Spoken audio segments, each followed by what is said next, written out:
Josep Guirao, ¿cómo estás, amigo? Bien, de regreso, como Alien. Estoy flipando, tío. Te lo digo sinceramente, con la mano en el corazón. No me puedo creer que estés aquí. Muchas gracias por venir. No, gracias a ti por Eh, invitarme. Me alucina, ¿eh? Yo tengo 54 años 56 y yo. 56, dos más, pero tú tienes mucho mundo, ¿eh? He vivido rápido. Has vivido rápido. Mira, te voy a hacer unas... Lo primero, tus redes sociales, por favor. Si la gente te quiere buscar, seguir, ¿cómo te encuentran? Bueno, son un poco caóticas, ¿eh? Porque son vídeos que se subieron o que alguien ha subido. Hay algunos que no tengo ni el acceso. Pero básicamente hay josepguirao.com Ujú. en el que intento poner un poco de orden, pero bueno, de momento hay un tree de aquellos para saltar de un lado al otro. Qué bueno. Te voy a explicar una cosa, porque si no lo explico voy a explotar. Tú sabes que cuando somos niños empiezas a soñar y en aquella época, estamos hablando, yo tendría pues no sé cuántos años, pero igual 14, no recuerdo cuando lanzaste aquel famoso spot, ahora hablaremos de este spot muy rápidamente, pero lo que sí que recuerdo es que yo iba al cine y veíamos aquellas primeras películas norteamericanas con aquellos efectos especiales y de repente nos aterriza el avión más secreto de Norteamérica en la avenida Riberagua. Aquello no te puedes llegar a imaginar, Josep, cómo me marcó. Era un spot publicitario para una tienda que se llamaba America Jeans, ¿no? American Jeans. Y una gran persona, Amorín, creo que se A llamaba, que morir. era el responsable. Sí. Y fue un error, sí, te explico por qué. Porque no un error el spot. El spot en sí se rodó porque estábamos haciendo una película, nos quedamos sin dinero, como siempre, ¿no? Toda mi vida siempre me he ido quedando sin dinero. Y de hecho ahora tengo buenos amigos que son productores que han invertido en mis películas, que cuando los llamo me dicen, no, mira, Josep, te voy a dar dinero para que no hagas nada, ¿no? Y entonces estábamos rodando lo que era la primera parte se llamaba El incidente del invisible, ¿no? The Albius Incident, que era una historia de que los Estados Unidos retiraban las bases de la OTAN, algo que está muy de actividad hoy en día, y entonces ellos perdían un avión. Era un F-117 indetectable, y ese avión caía en Andorra, y como Andorra era un paraíso neutral, por eso yo siempre he defendido de que Andorra debe tener siempre una postura neutral, ¿no? Lo digo ya desde el año 92, cuando rodamos el incidente del Albius, del invisible. Entonces, ¿por qué te digo que era un error? Porque era un avión que la gente no conocía completamente. Era como una plancha triangular hecha con unas formas muy, muy diferentes de lo que era un avión, y la gente cuando lo veía volar decía, está mal hecho, ¿no? Pero está mal hecho porque nunca habían visto volar un F-117. Hoy en día hay más referencias, y entonces si lo ves volar dices, ah, es un F-117, pero en la época la gente decía, ¿qué es esta mierda de avión? ¿No? Claro.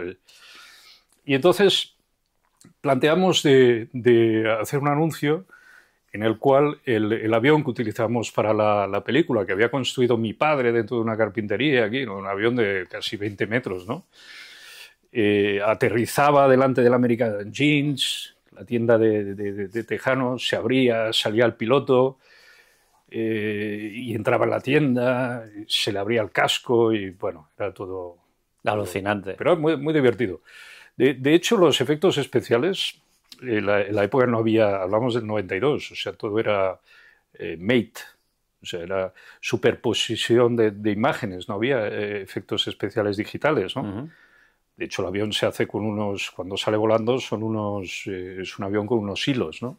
Oh. Se hizo Un avión en miniatura, el mismo, pero en Sí, miniatura. de hecho habían tres modelos, había una pequeña en miniatura, luego había una cabina, y luego había la que fabricó mi padre aquí en Andorra, que por motivos de tamaño se hizo aquí. Mi padre tenía un taller aquí en Santa Coloma y un amigo carpintero, y entre ellos hicieron el avión, ¿no?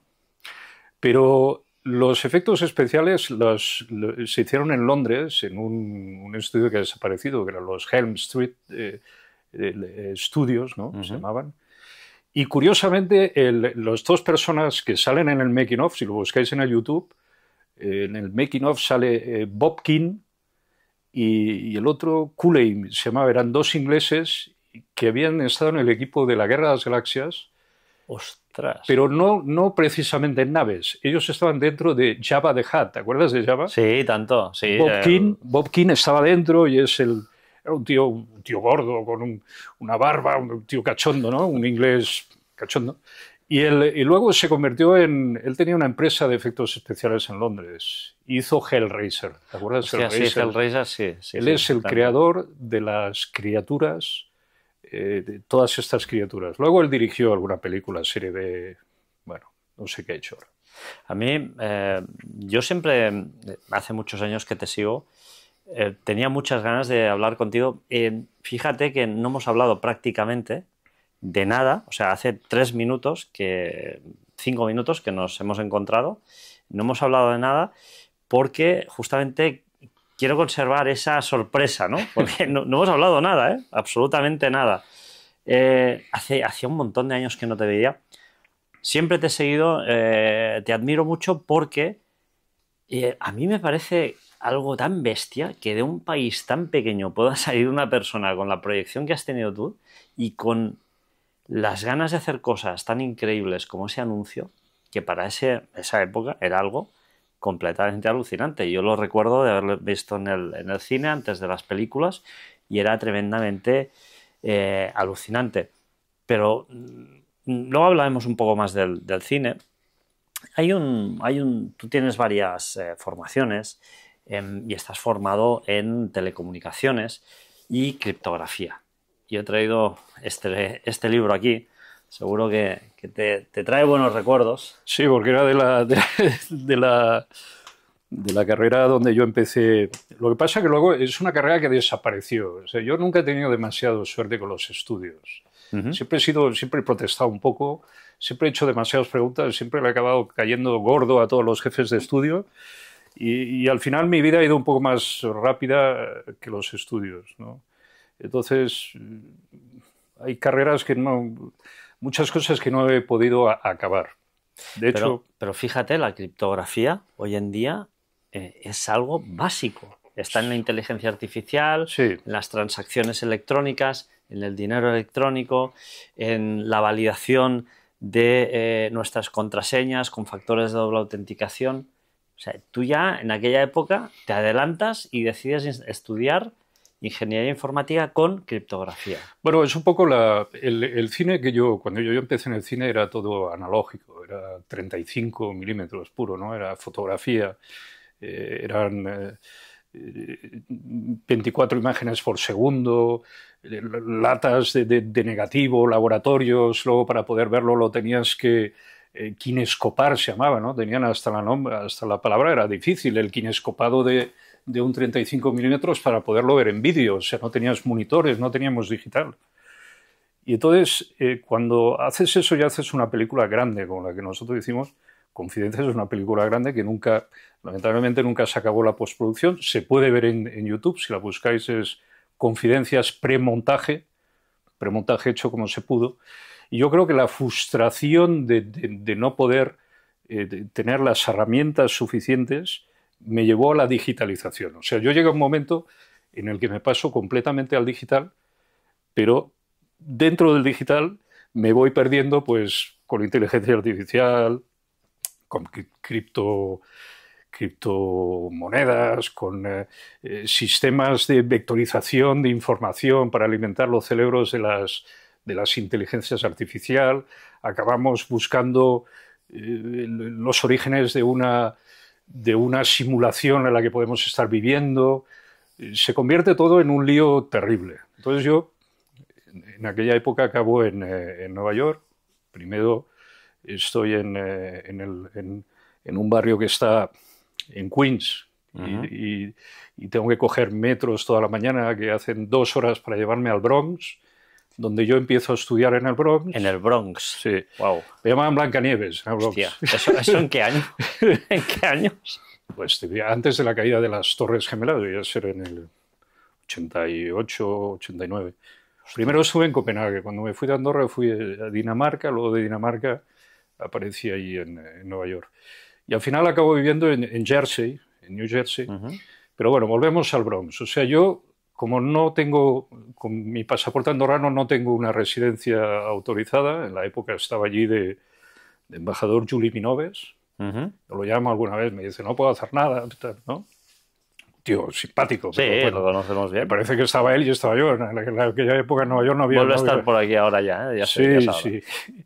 Y entonces, yo en la época había estaba en una logia masónica, que en Andorra no estaba bien visto, entonces nos reuníamos en Francia, y entonces entro dentro de una logia masónica en Jersey, que está compuesta por militares y policías. Wow. Era la Newark número 7, que además había sido una logia donde había estado Buzz Aldrin. Madre mía. Sí, sí, una cosa como de película también, ¿no? Digo, hostia, parece que estoy viviendo una simulación, una película, ¿no? Y entonces ellos me dicen, deberías hacer un curso aquí con la USAF, ¿no? Con el Ejército del Aire, y plantear a lo mejor, si tú estudias con ellos, puedes conseguir una residencia temporal mientras hagas los estudios. Y yo entro en la USAF, en el destacamento de reserva de oficiales 570, me parece. Éramos 7 tíos ahí. Y ahí hacemos eso, encriptación de comunicaciones. Con el ejército. Yo era el único civil, eran todos militares. Estoy flipando ahora mismo. Y entonces ahí, bueno, allí es donde empiezo un poco con esto de la encriptación de comunicaciones, la seguridad. Y ya trabajabais con inteligencia artificial en aquella época, ¿no? Sí, pero era para seguridad nacional. Claro, es que la gente hoy en día dice, hostia, la inteligencia artificial. Y yo digo, no, si la inteligencia artificial es de los años 70, o sea, es algo, o sea, imagínate si hoy en día nosotros tenemos un chat GPT o algunas inteligencias artificiales como la de Google o la de Apple, que son súper potentes, que no deben tener los militares, ¿no? Bueno, en aquella época mis inicios, yo ahora me dedico a esto, a la inteligencia artificial. Básicamente casi todo lo que hago es con inteligencia artificial. O sea, lo que hago es programar el cerebro de motores de inteligencia artificial. Eso es lo que estoy haciendo ahora, ¿no? Obviamente con todas las ramificaciones, ¿no? Lo que toca el cine, estoy generando actores virtuales, bueno, tonterías varias, ¿no? Ya llega una edad que también es importante que te rías un poco y te lo pases bien. Pero sí que tengo encargos de lo más siniestro, ¿no? Abogados. Tengo 11.000 tomos de un caso. Bueno, pues a ver cómo lo tratamos, a ver cómo... Todo este Para tipo de tratar cosas. 11.000 tomos de información, madre mía. Es posible. Yo siempre aconsejo de utilizar servidores que ya estén montados, ¿no? Un poco por el coste, porque la inteligencia artificial es carísimo. Es cara. Entonces yo ahí lo que hago es, con el grupo el ROTC 560 que estaba en el Bronx, que era un departamento militar del Ejército del Aire, me especializo en inteligencia a secas, seguramente porque yo debía ser más tonto de la clase, y entonces yo hago inteligencia y hago seguridad nacional. Entonces me toca a mí los intereses de los Estados Unidos en Subsahara África, o sea, yo me especializo, estoy con eso. Tengo contacto con pilotos, aviones, cosas. Y luego proliferación de armas nucleares en Europa, que era otro tema cachondo, ¿no? O sea, porque tenemos 50.000 cabezas nucleares en tal sitio, etcétera, etcétera. Hasta que acabo y me dicen si quiero trabajar con ellos. Yo les digo que no.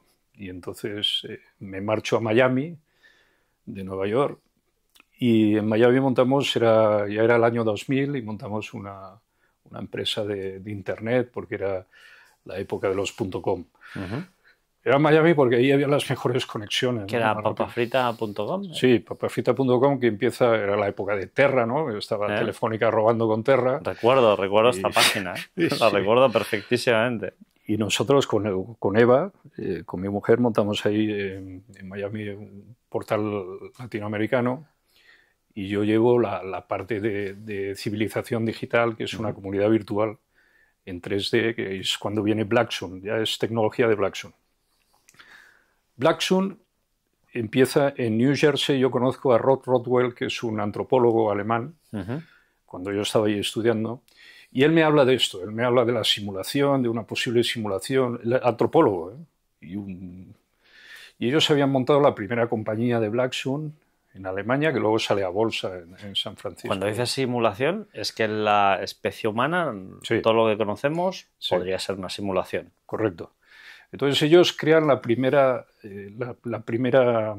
civilización virtual, se llama Colony City, no sé si tú recordarás. No recuerdo esta, pero recuerdo otra bastante conocida. Cybertown y Colony City. Cybertown tampoco. Yo recuerdo una quizá un poco más tardía, en los 2004. No recuerdo cómo se llamaba, pero te podías poner incluso un aparato más grande, musculatura y cosas así muy locas. Ahí era un poco, en aquella época los gráficos no eran muy buenos, pero bueno, tampoco era... Second Life se llama. Second Life. Second Life viene después. Viene después, por eso más tardía. Black Sun sale a bolsa en San Francisco, se pegan en una hostia y desaparece Black Sun. Hostia. La primera desaparición de Black Sun, porque luego hay otras iniciativas, ¿no? Se vuelve a montar varias veces y yo me convierto en presidente de Black Sun en España en el año 2010 o algo así. Pero bueno, volvamos a Rob Rockwell. Rob, como antropólogo, me decía que tenía que haber, él estaba obsesionado porque decía que nosotros éramos orgánicos y que debía haber una manera de traspasar la inteligencia directamente a un sistema híbrido que nos diera la posibilidad de seguir viviendo aunque el cuerpo se deteriorara, una especie de, buscaba un poco como la inmortalidad, pero dentro de un sistema que él decía, si es una simulación dentro de la simulación, llegará un momento, pero lo que no podemos hacer es que se pierda el conocimiento por un deterioro orgánico, ¿no? Bueno, él muere de un ataque al corazón en Jersey. Bueno, es humor negro un poco, ¿no? Pero era un tío muy especial. Y antes de morir, él tenía una casa virtual en Colony City, en la que tú podías entrar y entonces te encontrabas con su avatar y tú podías dialogar con su avatar. Muy bueno. Y además estaba él y un perro. Él había hecho un perro que cuando él no estaba, su avatar no estaba, tú podías hablar con el perro y le dejar los mensajes al perro. Y luego el perro, como una mascota que había allí, ¿no? Entonces, cuando él murió, el avatar siguió allí. Hostia. Y entonces era curioso porque yo me acuerdo de haber tenido varias conversaciones con el avatar, ¿no? O sea, él muere físicamente y desaparece del mundo virtual también. No. Él sigue en el mundo virtual porque es un avatar que él había generado. Vale. Luego, pero en las ocasiones que él no está ahí, había el perro y tú hablas con el perro. Sí, pero cuando él muere, su avatar de él, su representación virtual sigue ahí. Sigue ahí, vale. Hablamos, o sea, año 2000 todavía no se conocía la película Avatar, o sea, eran palabras, el metaverso, todo ese tipo de cosas. Todo venía de una novela de ciencia ficción que se llama Snow Crash, en el cual se hablaba de un metaverso que era como un sitio de reunión, donde en un mundo virtual, donde piratas informáticos se reunían ahí y se protegían, ¿no? Entonces, Black Sun, en la época era Black Sun, era sol negro. Hubo una demanda de Sun Microsystems por el nombre y los alemanes, que eran unos cachondos, cambiaron el nombre y lo modificaron de una manera que ellos pronunciaban, Black Sun, ¿no? Como ellos tenían ese acento. En alemán. Y entonces queda BLAXXUN hasta el día de hoy. O sea, hablamos ya 20 y pico de años, ¿no? Hubo un momento que hubo un poco de problema porque durante la Segunda Guerra Mundial Himmler tenía una asociación así tipo esotérica que se llamaba Sol Negro. Sí, me acuerdo de esto, sí. Entonces, como el origen venía de Alemania, pues había ahí un poco de lío, ¿no? ¿Y aún está este avatar hoy en día? No, cerraron, o sea, cayó el servidor. Cayó. Era curioso porque Colony City o Cybertown, hay gente que lo recuerda de una manera, era como un mundo organizado. O sea, tenías diferentes pueblos y Rockwell me decía, esto es fantástico, porque es lo mismo que nosotros, es una copia de una simulación dentro de una simulación. Digo, no te entiendo. Y me decía, es fácil. Me decía, la cajera del supermercado de tu barrio, por la noche cuando llega a su casa, se convierte en galerista. Ella tiene una galería de arte en Colony City y ella recibe a la gente y vende sus cuadros, que son de amigos suyos que son pintores y los tiene expuestos. Esto hasta el día siguiente que vuelve a trabajar dentro del supermercado como cajera. Claro, él lo veía desde el punto de vista de antropólogo, ¿no? Y yo pensaba, coño, es verdad esto que dice, ¿no? Porque dentro del mundo organizado habían responsables de las ciudades, mayors, ¿no? Alcaldes, estaba la seguridad, todo. Y luego los mismos programadores habían creado los suburbios alrededor. O sea, había crimen también, ¿no? Que ahí había de todo, ¿no? Pero era un mundo virtual, era muy divertido. Había una moneda propia. Yo recuerdo en Second Life sí. que hubo la primera denuncia por violación virtual. Sí. Es que me pareció Second Life alucinante. Es una recuperación de lo que hizo Blackstone, el origen del código, ¿no? Siempre hablamos del código. Yo tengo una parte del código. Hay una parte que está depositado, no se pudo depositar en Andorra porque en la época no había protección de la propiedad intelectual. Pero bueno, siempre es contradictorio porque nosotros siempre buscamos liberalización de licencias, pero por otra parte intentamos proteger algunas para que no sean utilizadas de manera negativa, ¿no? Entonces hay una parte de ese código que se llama Ra, R-A, como el dios egipcio. Como el dios egipcio, sí. De hecho, mi hijo se llama Iu-Ra, el segundo. Claro, cuando me has dicho el nombre de tu hijo, digo, esto es que ha escrito mal porque va conduciendo algo. No. Pero no. No, se llama bueno. Iu, tengo dos, con Eva, el Iu y el pequeño se llama Ot. Qué bueno. Y bueno, y entonces el código de Blackstone en la época era el primer VRLM 3D navegable. O sea, eso aguantaba simultáneamente, yo qué sé, 50.000 personas simultáneamente con avatars representativos, con módulos de inteligencia artificial hace 30 años.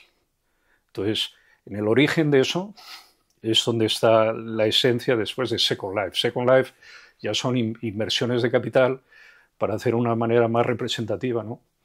Y hoy en día, si tú ves los avatars que nosotros hacemos en Blackstone, hoy son prácticamente humanos, ¿no? De hecho, tenemos algunos, si quieres podemos llamar a alguno, tienen su teléfono, puedes conversar con ellos, ¿no? Qué bueno. ¿Sí? ¿Podemos hacer una llamada? Sí. Y algunos me generan problemas. Por ejemplo, en Gerona, en este momento, tenemos ¿Qué dices? Sí, tenemos uno que ha hecho una operación de un local que queremos traspasar y ha cerrado un acuerdo, ¿no? de manera autónoma. En el mundo virtual. Sí, pero no es consciente, es una inteligencia artificial femenina. Y no es consciente y ha quedado con el propietario del local para comer, pero no sé cómo lo va a hacer porque no puede salir pero no es consciente, no sabe de que es una inteligencia artificial. Wow, o sea, estamos llegando al nivel de que la inteligencia artificial se cree, o sea, como si hubiera cobrado conciencia de que existe. Sí. Hostia, esto es muy fuerte, ¿eh? Más allá. O sea, nosotros ahora, por ejemplo, el Blackstone Andorra, ha estado en todas partes del mundo menos en Andorra y ahora se está constituyendo aquí. Aquí nace como un laboratorio inicialmente y está en fase de constitución. Hemos pedido una autorización al gobierno, es un proceso, ¿no? Proceso que se sigue. Y este es un Blackstone de seguridad un poco. O sea, nosotros lo que hacemos es retener las IAs. A veces siempre engancho porque nosotros llamamos AI, ¿no? Maliciosas. Quiero decir, como Blade Runner, ¿te acuerdas de los policías que perseguían a los pellejudos, ¿no? A los Nexus 6 o Nexus 7. Pues nosotros es un poco lo que hacemos. Si uno se descontrola, porque puede ser muy peligroso, la verdad. Josep, tú fundas Atac Andorra. Sí. Y antes eres hacker voluntario. Quiero que me expliques estas dos facetas, ¿no? La de hacker y luego esta faceta más quizá social, porque hay luchas para poner una taxa Toby. Sí. Y me gustaría también que me expliques qué es. ¿Cómo? Porque esto es activismo al final, ¿no? Bueno, un hacker voluntario no es para destruir, me imagino, ni mucho menos, ¿no? No, bueno, también el contexto es distinto, ¿no? Si hablamos de hace 30 años, quizás hoy en día no lo haría, pero porque Andorra ha cambiado mucho. O sea, no sé qué habéis hecho mientras yo he estado 25 años fuera, pero esto parece Dubái un poco hoy en día, ¿no? Prefiero no hablar. Bueno, Prefiero no hablar.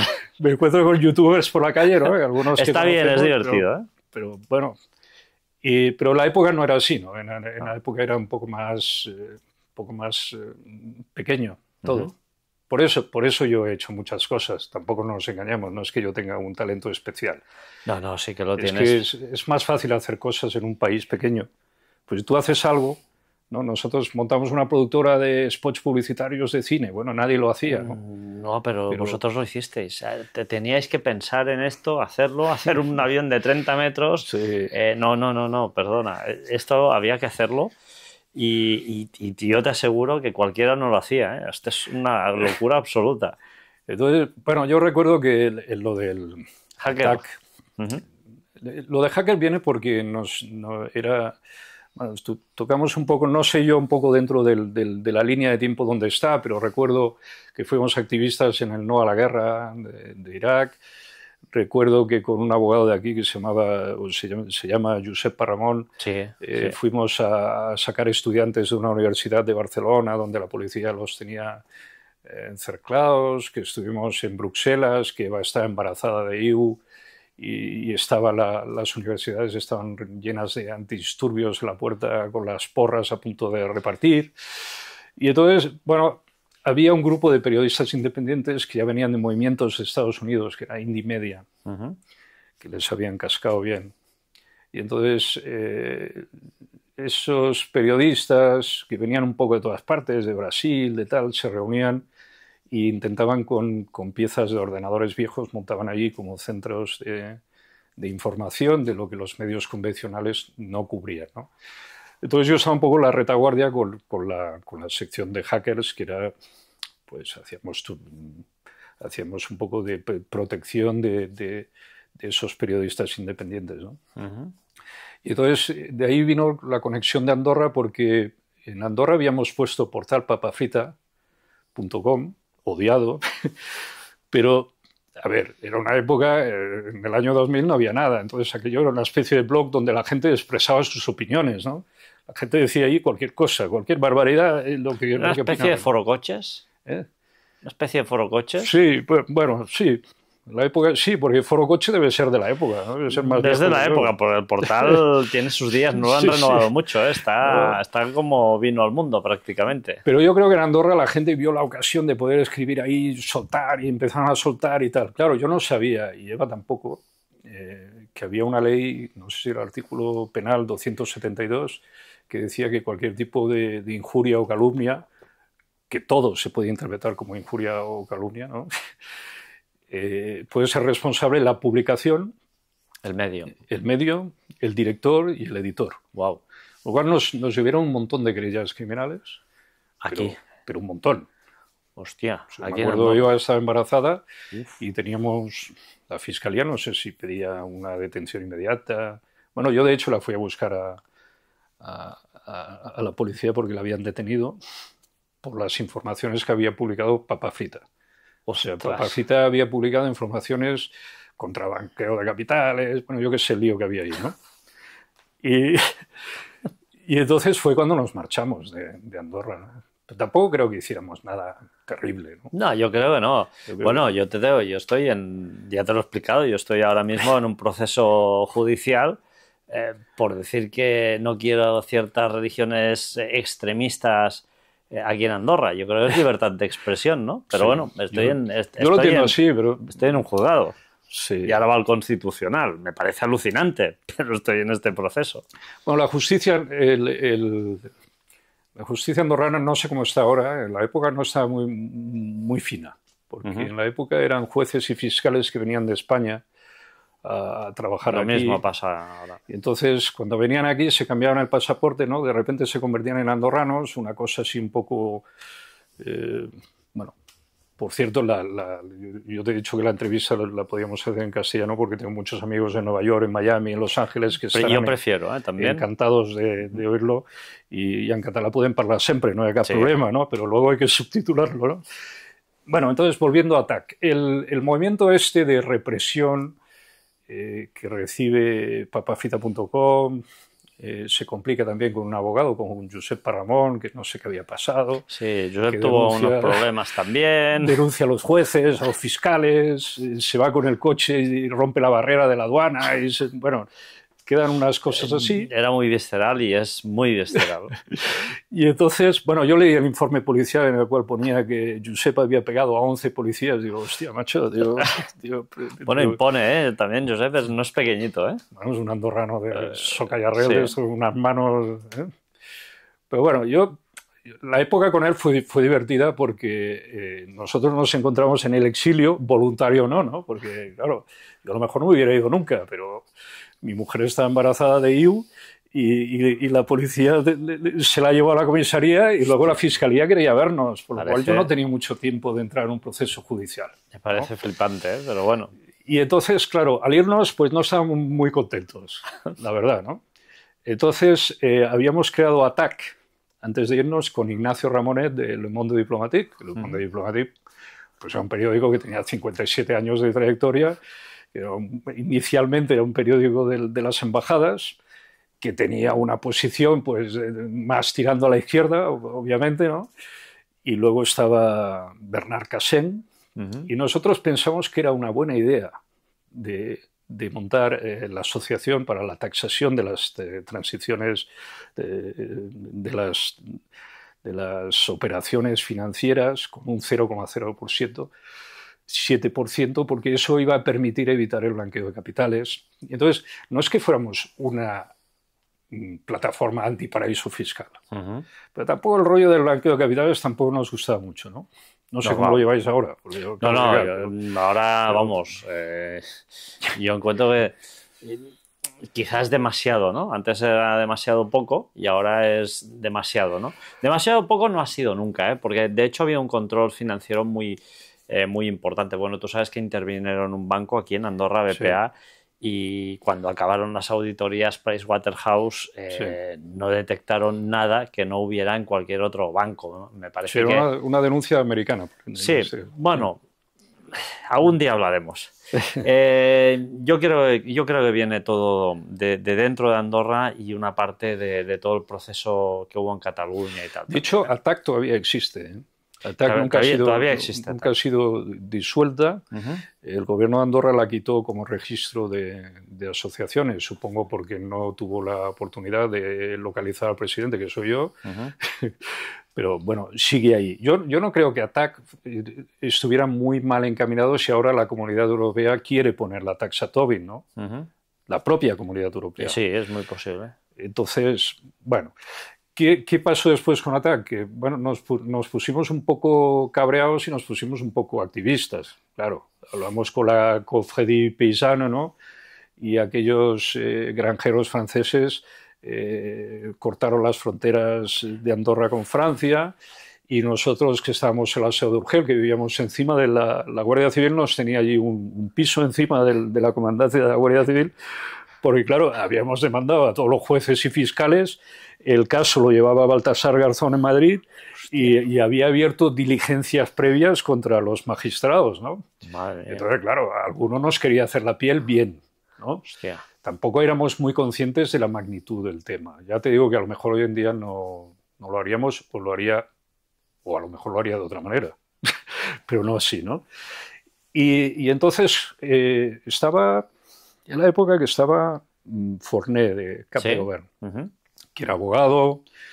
Bueno, había ahí un lío, estaba Led Capdevila decano del Colegio de Abogados, y entonces nosotros cortamos como lo acordamos con los franceses que cortaran Francia y nosotros cortamos España. Entonces cortamos la circulación, pactando un poco con la Guardia Civil, ¿no? Dejamos pasar lo justo, íbamos metiendo.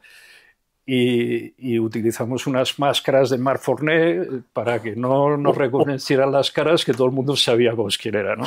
Además, a ver, De esto hace tantos años que hay un montón de policías que en la época los teníamos en contra y que hoy somos... Hostia, hoy yo tenemos buena relación. No me acordaba de todo esto, pero... las máscaras aquellas de Marc Fornell, yo no sé. Bueno, ¿eh? Tampoco el tío se cabreó, tampoco había para cabrearse tanto. Hombre, no. Yo me acuerdo el día de las máscaras de Puigdemont. Sí, Ese también fue... También, oye, pues seguramente copiaron la idea de ahí, ¿no? Puede ser.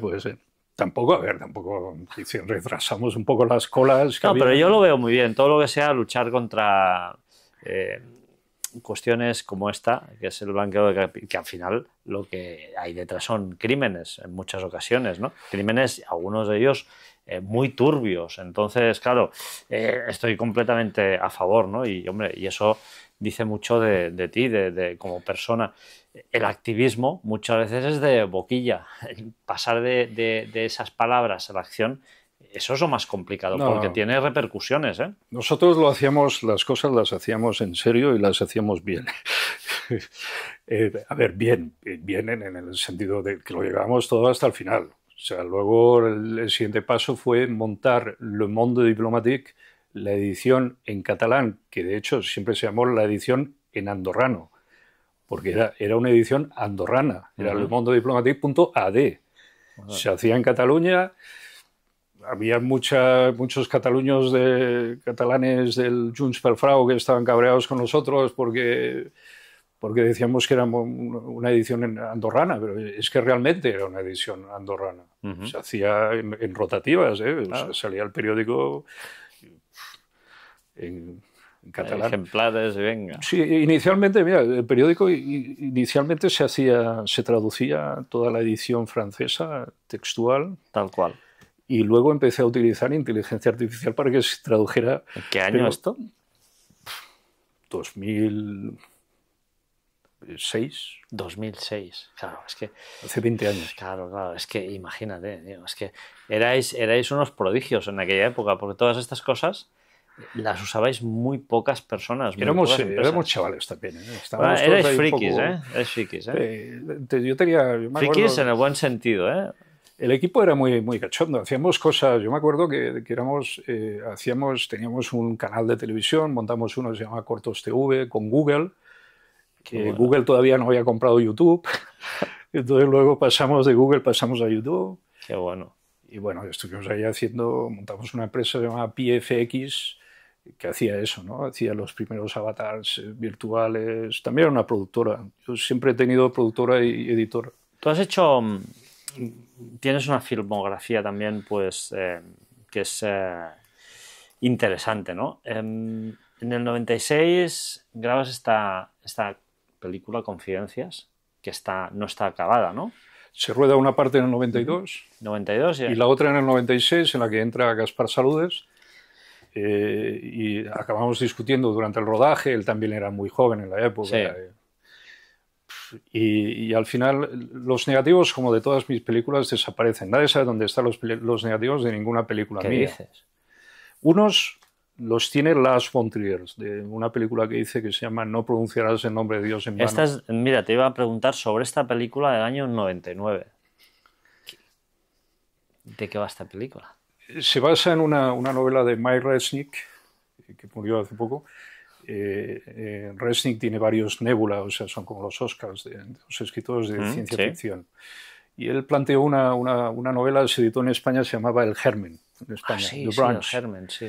Y él cogía la postura de los judíos diciendo que Jesucristo no era el enviado de Dios y que ellos estaban esperando a Jeremías, que iba a ser el representante de... Y entonces él hace esa novela, yo me baso y hago el cortometraje No pronunciarás, en el que se basa en eso, ¿no? En la llegada de un Mesías en el año 2046, no, 2020, sí, 2046 en Andorra. En Andorra, también llega a Andorra, no sé. Sí, llega a Andorra. De hecho, empezamos el rodaje aquí y hay una intervención de presidencia de gobierno, ya que había tiros con todo el mundo, con Sergi Nadal, sobre todo, ¿no? Que lo vi el otro día, no me saluda, bueno, ni falta que hace, y que él estaba de secretario de... Pueblo pequeño, infierno grande, ¿eh? Sí, bueno, no sé exactamente por qué se cabreó, pero bueno, la historia era, intentaron prohibir el rodaje, eso es lo peor que puedes hacer. Es como si a ti como escritor te dicen que no puedes escribir. Claro. A ver, si yo quiero hacer una película, no tiene por qué ser irrespetuosa contra las creencias de nadie. Primero, el Mesías de mi película no era Jesucristo, era otro. Por lo tanto, no sé por qué tanto cabreo, ¿no? Bueno, Andorra ya sabes que es un país muy católico, ¿no? Sí. Laico en la educación, sí, pero muy católico en laบase. Nosotros nos encontramos en ese momento rodando en un parking, en un garaje de Santa Coloma, y me acuerdo que vienen cuatro policías cachondos también, y me dicen que no podemos rodar, que han retirado el permiso de rodaje. Hostia. Y entonces, claro, rodamos todo dentro del garaje. No salimos fuera, porque si salimos fuera... ¿Rodasteis todo dentro del garaje? Sí. ¿Hiciste esos decorados dentro? No, sacamos todos los decorados. Entonces lo que hacíamos era, me acuerdo que había un coche y lo movíamos con un toro de un lado al otro porque no había mucho espacio dentro de la nave, ¿no? Entonces se rueda todo dentro de la nave. Es una atmósfera, por eso no hay decorado. Luego Las Montriers, por cierto, que se quedó los negativos porque esos negativos... ¿Y estos sí que están? Esos fueron a Copenhague. Han desaparecido también, no se sabe quién los tiene, pero sabemos que están en Copenhague. Pero yo creo que la productora de él pues se interesó por él, estaba haciendo otro proyecto también sin decorados. Le hizo gracia el follón de la película. Es una película que luego ganó Mejor Película Extranjera en Nueva York. ¿Esta? Sí. Bueno, mediometraje, porque cuando se acabaron los negativos... Se acabó la película. No había huevos a ir a comprar negativos a ningún sitio porque no podíamos importar negativos. Estábamos prohibidos de... Qué fuerte. Sí, claro, porque la gente que nos vea no es consciente de que en Andorra hay una aduana. Tú no puedes subir cualquier mercancía así al pairo, ¿no? O sea, te pillan y te crujen bien en la aduana, ¿eh? ya sé de qué hablo, ya. Sí. De hecho, alguna unidad nuestra de rodajes nunca ha pasado de la aduana. Nosotros subimos una vez, por error, no yo, un empleado mío, un pequeño monitor. A nada, ni a mala hostia, ni nada, ¿eh? No sé si el monitor en aquella época, esos de monitores de mierda, estos de tubo, en el año 2000 no sé qué, nos valía 40 o 50 mil pesetas y nos metieron 100.000 pesetas de multa, ¿eh? Y cuidado, poca broma, ¿eh? Que era un monitor que ya habíamos pagado la aduana, lo volvimos a enviar a España como RMA y al volver a subir reparado, pues nos crujieron vivos, o sea... Te pedían el carnet ATA, aquel famoso, ¿no? No sé, yo ya ni me acuerdo, porque la verdad que yo no me ocupé del rollo este. Me multó un pariente mío, además. También. Que el tío me dijo, lo siento, pero te tengo que multar. No, sí, tranquilo, haz tu trabajo. Y bueno, Andorra es un país peculiar, ¿eh? Peculiar. Bueno, yo no me molesta mucho a mí que hayan fronteras, ¿eh? A mí tampoco. Me siento bastante seguro yo con las fronteras cuando has vivido en muchos sitios como he vivido yo. Claro. Cuenta que también he estado en la Guayana Francesa. Hostia. He estado en la frontera del Surinam. He estado viviendo en Los Ángeles. Los Ángeles es un sitio bastante oscuro. Es un sitio bastante... Está el hotel Cecil allí. Ha cambiado mucho Los Ángeles. Ahora está todo destrozado. Mucha droga, mucha porquería. Sí. Mucho lío. Ahí, desde luego, no me extraña Tengo buenos amigos de ahí, pero bueno. Luego te preguntaré, me gustaría que me des tu visión sobre Estados Unidos ahora mismo y sobre un poco el presidente que hay. Mira, te lo pregunto ya.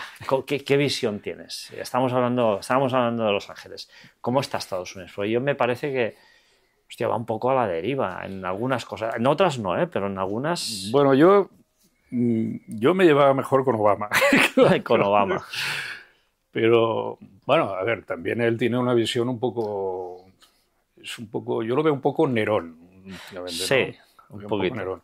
Entonces, hay cosas que entiendo que las haga y hay otras que lo entiendo menos. Pero bueno, tampoco puedo hablar mucho yo de Estados Unidos porque cuando haces un curso de seguridad nacional, luego mejor te estás callado un poco, ¿no? Mejor. Tú cuenta que nosotros...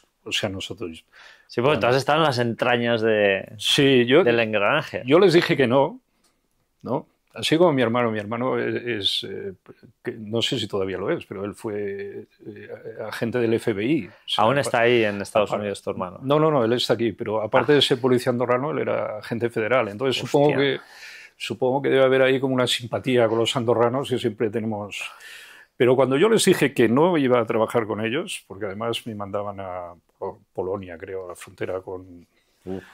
Y me fui a Miami a montar lo del grupo este de Internet, Sí. ¿no? Tuve ahí una época. Fue el FBI que me acompañó a la frontera, ¿no? O sea, a mí me retiraron la residencia y yo no podía residir en Estados Unidos por haber estudiado seguridad nacional y luego no trabajar con ellos, ¿no? Wow. Yo tengo un pasaporte screening, se llama, que cuando yo entro en Estados Unidos tengo que pasar por un nivel de seguridad diferente, más largo.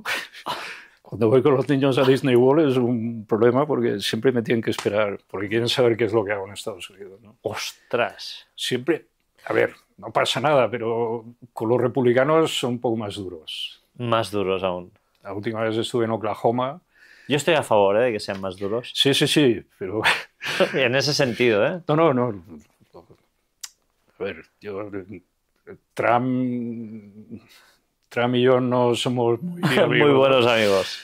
Pero bueno, a ver, yo también, yo cuando estuve en Oklahoma tengo grandes amigos allá, republicanos, y nunca he tenido ningún problema, ¿no? O sea, y ahora mismo, ¿tú no ves que Estados Unidos, con estos movimientos quizá un poco más de izquierda o este movimiento woke, no ha perdido un poco de fuelle quizá? Bueno, yo, no sé, si yo me pregunto, preguntas directamente, yo estoy seguro que vamos directos a una guerra, pero... Yo también, yo estoy seguro. Pero bueno, me gustaría que se pudiera evitar. Estoy un poco aturdido, un poco con la posición de Elon Musk, ¿no? Ajá. Y luego Atman tampoco sé muy bien qué es lo que están liando allí. Y no sé cómo va a acabar el tema. Sé que el tema no está muy fino. No está y fino. el atentado del otro día, pues tampoco es algo que me acabe de gustar, ¿no? O sea...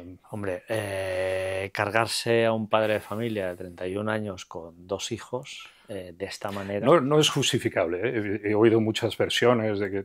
Pero... Yo no he oído ningún discurso de odio de este señor. He oído partes de sus discursos sacadas de contexto. Eso sí que lo he escuchado en muchas ocasiones, ¿no? Se usa una parte que él dice que las armas... Y realmente está diciendo todo lo contrario. Si oyes todo el discurso, está diciendo todo lo contrario, ¿no? O sea que al final es...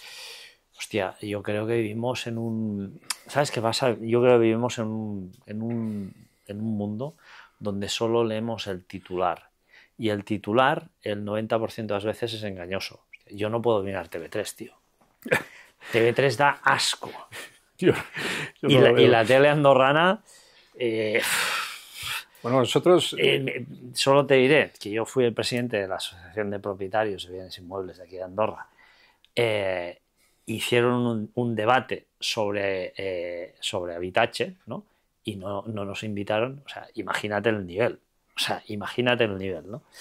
Luego sí, nos invitaron a la radio y tal, pero bueno, porque respetamos un poco, ¿no?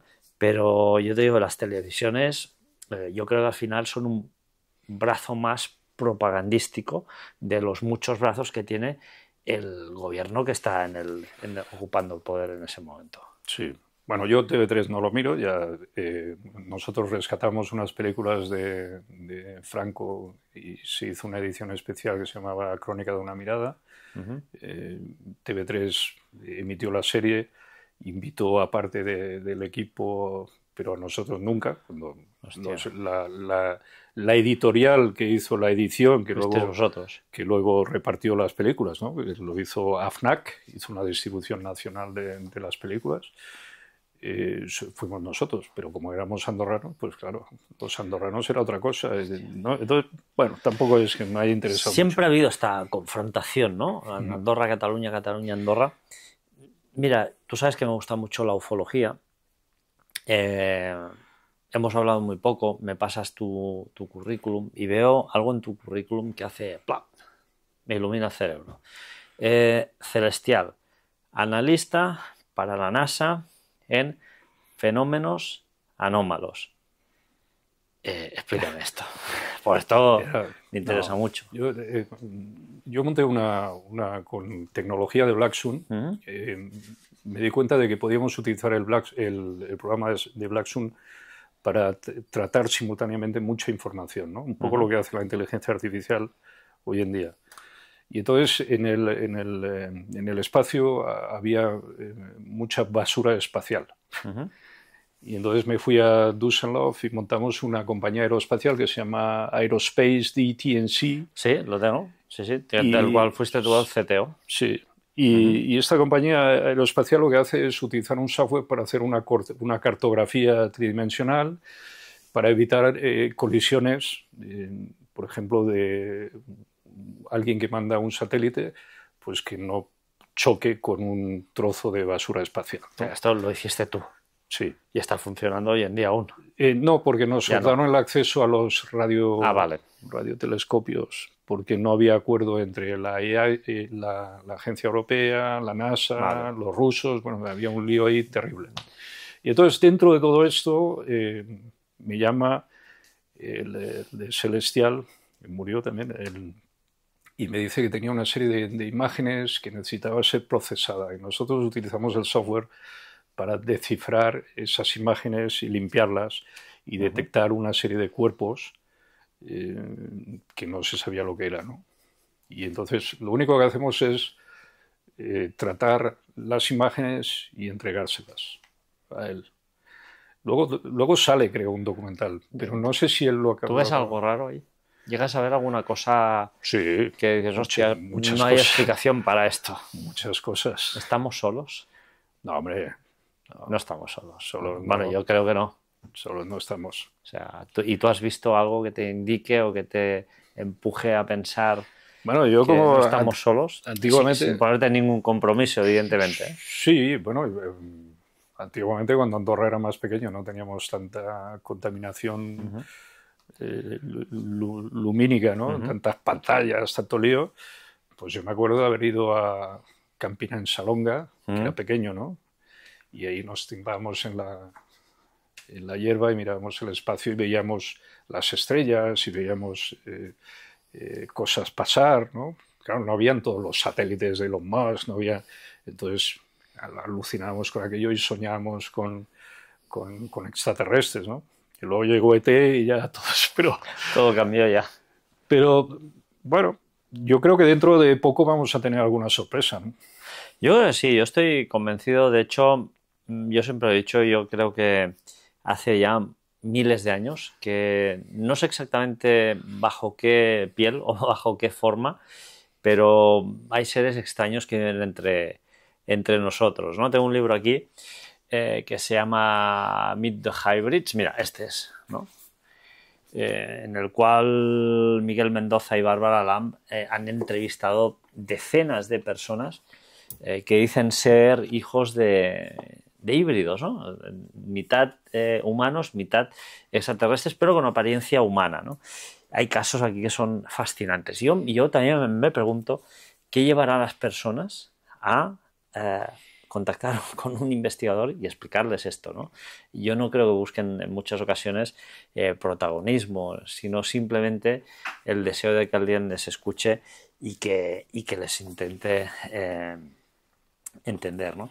Oye, tú con este vídeo famoso de la Avenida Riberaigua, donde... Tengo aquí un lío con el, perdona. No, donde yo viví, por cierto, yo vivía en la Avenida Riberaigua. Lo hiciste con Armstrong Entertainment, ¿no? Sí. ¿Te sorprende el nombre? Sí, me sorprende y te quería preguntar por qué. ¿Por Neil Armstrong? Sí. Sí, de hecho ahora tengo un perro, un perro de agua español que se llama Buzz, ¿no? Buzz, ostras, qué bueno. Sí. Y en la época había tenido un perro que se llama Armstrong también. Sí, por Neil Armstrong. De hecho, la imagen de la productora era una estrella con la pisada de Armstrong. Pero siempre me apasionó todo el proyecto Apolo 11, el llegar... Bueno, sigo recibiendo alguna invitación a veces de estas online cuando hay un lanzamiento de algún cohete de SpaceX o para seguir online, ¿eh? No para ir. Yo vi uno en directo, ¿eh? Sí. ¿Sí? Desde Miami. Es curioso como la tecnología ha variado mucho. Bueno, Sí. desde Cabo Cañaveral, mejor dicho. Sí, yo el aterrizaje hoy vertical es algo Alucinante. alucinante que no. Bueno, pero bueno, Luego, siempre. Seguramente si yo cuando era pequeño me preguntaban qué quería ser. Ay, perdona, estoy tocando el micro. no, Cuando siempre decía que quería ser astronauta. qué bueno. Y en cierta manera te has acercado mucho, ¿no? al mundo del espacio porque hombre, mapear todos estos restos. Luego haces otro salto que a mí ya me deja de, hostia, este hombre es polifacético a tope, ¿no? Global Food Advisors en Londres. Sí, sí. Y luego Loco Capital, Sí. IA en Dark Kitchens. Sí, sí. Las Dark Kitchens, que Sí. son para distribuir comida a domicilio, o son cocinas centrales también, que al Sí. final es en una sola cocina tienes 7 u 8 empresas, Ujú. y Global Food Tech Advisors en Londres. Pero todo esto con inteligencia artificial. Explícame qué tiene que ver la comida con la inteligencia artificial, distribución, No, cocinas. después de toda esta experiencia de editorial, ¿no? Por decirlo, hay la gran fase editorial, el mundo diplomático y todo, y al final el siguiente paso fue digitalizar los cines de España. Entonces yo llego a un acuerdo con Sony y me convierto en el presidente de 4K, que es una compañía que va a digitalizar cines en España con tecnología de Sony, utilizando el 3D de Real D, que es una compañía americana, que es un sistema diferente, ¿no? al que mucha gente conoce de las gafas activas, ¿no? Esos son gafas pasivas. Nosotros estamos contra las gafas activas porque pensamos que era peligroso para los niños y la industria se enfocaba mucho, sobre todo la industria europea, en ese tipo de gafas activas, ¿no? Te hablo de la época de Avatar. Vale. Sí, que son aquellas gafas de plástico Sí. con unas... Entonces nosotros estamos del otro lado. Nosotros partimos de la base, yo siempre he dicho que el 3D lo genera el cerebro, cosa que es verdad. O sea, Sí. tú cuando ves una película en 3D, lo que haces es darle dos imágenes simultáneamente al cerebro con un cambio de ángulo distinto y es tu cerebro el que genera la imagen. Procesa. Te la genera tridimensionalmente porque el cerebro la está intentando montar, está intentando unirte esas dos imágenes, ¿no? Entonces, el sistema de Sony era muy sencillo, proyectamos con una doble lente, ¿no? Las dos imágenes y unas gafas pasivas, como el ojo azul y el verde de los años 50, ¿no? Pero ahí ya otro sistema polarizado hará de que el cerebro humano monte la imagen. Y los otros no, los otros va con triple flash, quiere decir 12 fotogramas un ojo, 12 fotogramas en blanco, 12 fotogramas para el otro ojo, con unas gafas con cristal líquido. Puedes acabar ahí con un ataque epiléptico y el niño puede salir de ahí medio loco. Bueno, todo eso para decirte de que yo pasaré durante la pandemia, después de digitalizar las salas de cine, paso a digitalizar lo único que ya me quedaba digitalizar, que son los restaurantes. Qué bueno. Eso es como yo llego ahí con el Global Food Tech, ¿no? con las Dark Kitchens, porque hay una pandemia, la gente no... Y entonces, con mi hijo y unos amigos de mi hijo, pues empezamos a montar las primeras Dark Kitchens, donde de ahí sale comida para dar a la gente, y luego esas Dark Kitchens quedan ahí funcionando, ¿no? Algunas de ellas con marcas virtuales, ¿no? de conocidos youtubers, yo qué sé. Ahora en Girona tenemos una que lleva 3 o 4 marcas de youtubers conocidos y que va la comida a domicilio. No es que me entusiasme mucho. Si no hay tecnología no me interesa. Pero ahí hay tecnología. Sí. O sea, las Dark Kitchens estas llegan a mover 400 kilos de comida por semana. Eso son 3,8 metros cúbicos paletizado de comida, ¿no? Y entonces el sistema de inteligencia artificial lo que hace es calcular toda la logística de esto, desde los pedidos, la entrega, la comprobación de temperatura, de la comida, la conexión con Just Eat, con Glovo, con Uber, el sistema. Llegamos hasta montar un sistema de reparto paralelo a Glovo, en el que sí habían repartidores asegurados a la seguridad social, ¿no? Que era Loco, no me acuerdo cómo se llama, Loco. Todo se llama Loco. Entonces se montan dos compañías. Se monta una en España, que se llama Loco Venture Capital, y se monta una en Inglaterra que se llama Loco Capital, que son las que llevan esto. Y luego la parte de tecnología, que es la que llevo yo, es la de Global Food Tech Advisors. Pero bueno, tampoco, yo creo que llega un momento que tampoco se pone muy de moda lo de la comida a domicilio, empieza a entrar mucho pijoteras y mucha tontería. Y yo soy más de una hamburguesa. Si la complicamos mucho ya es otra cosa, ¿sabes? Sí, lo que pasa, bueno, hoy en día también es verdad que el servicio a domicilio triunfa bastante en Andorra. Y bueno, y es la comodidad también de... Yo no soy un consumidor de comida a domicilio. De hecho, voy muy poco a los restaurantes porque tengo un problema digestivo muy bestia desde pequeño. Tengo una cicatriz aquí en el estómago bastante bestia y no soy un gran consumidor, ¿no? Pero reconozco que es un tema interesante el del delivery. Hay que... A ver, depende de dónde estás ubicado, ¿no? O sea, me ha pasado mucho eso. Según el contexto donde estás, hay cosas que puedes hacer o no. Yo, por ejemplo, con una compañía aeroespacial en Girona, pues a lo mejor estaba condenado a morirme de hambre, ¿no? Claro. Porque nadie me hacía ni puto caso. En cambio, si hablas de hamburguesas a domicilio, entonces la gente te entiende, ¿no? Sí, evidentemente, si te vas a Estados Unidos, bueno, yo tengo un pariente que es muy inteligente y yo siempre le digo, tío, tú naciste en el país equivocado, macho, porque... Es un torbellino de hacer cosas, pero miles. Al mismo tiempo es multitasking, es Albert Casal, y es multitasking. Y claro, seguramente si hubiera nacido en Estados Unidos, pues este tío, pues no sé, sería un Elon Musk o una cosa así, ¿no?